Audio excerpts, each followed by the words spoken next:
right to health is a socio-economic right that every person is entitled to as enriched under the Constitution of Kenya. However, the state of medical health care in prisons since time immemorial has been in a poor state. It is in this background that the Independent Medical Legal Unit, in conjunction with the Kenya Police Service, commissioned a survey on the state of medical care in Kenyan prisons. According to the findings commissioned by IMLU, Kenya still falls short of international standards and principles in relation to adequate, accessible, and quality medical healthcare services in prisons. Some of the challenges identified in the report include lack of sufficient healthcare infrastructure, inadequacy of prison health professionals, lack of continuous medical training, lack of adequate medical personnel, including resident medical doctors and regular services by psychiatrists, as well as the fact prisons only have 2 medical facilities, also referred to as dispensaries. Facilities operate between 8 a.m. and 5 p.m., limiting the timing and nature of medical conditions that they are able to address. The poor state of medical facilities in prisons comes despite the fact that there are vulnerable groups in prisons, among them persons with disabilities, children accompanying their mothers, as well as HIV-positive prisoners. We also now have those children accompanying their mothers in prisons taken care of. If you go to Langata, you will find that we have a modern-day daycare center.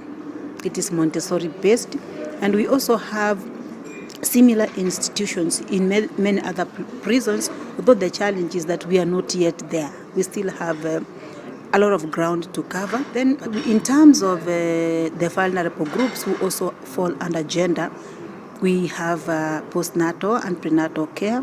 We are coming up with ramps to assist people who are on wheelchairs. We also have a program where we provide assistive devices for people with disabilities.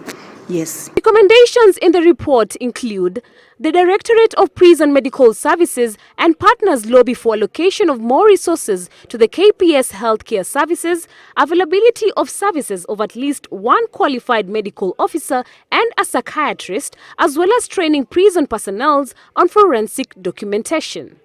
The facilities are not adequate because of the huge number of inmates in our prisons, and therefore there's a need to allocate more resources within the government budget to support the Kenya Prison Service to be able to provide better medical support. The Independent Medical Legal Unit remains steadfast in its quest for advancing the rights of prisoners and hopes that the findings and recommendations will impact holistic reforms of healthcare in prison facilities. So for me, this is an important thing for us, first of all, to be allowed in the prisons medical department to do some research, and I'm sure after this work is done, we shall come out with methods, ways and means of supporting the prisons department. It is further hoped that with the full enrollment of the universal healthcare system across the country, inmates would also have access to better health care in line with the Constitution on Human Rights. Harriet Chimea, Switch TV.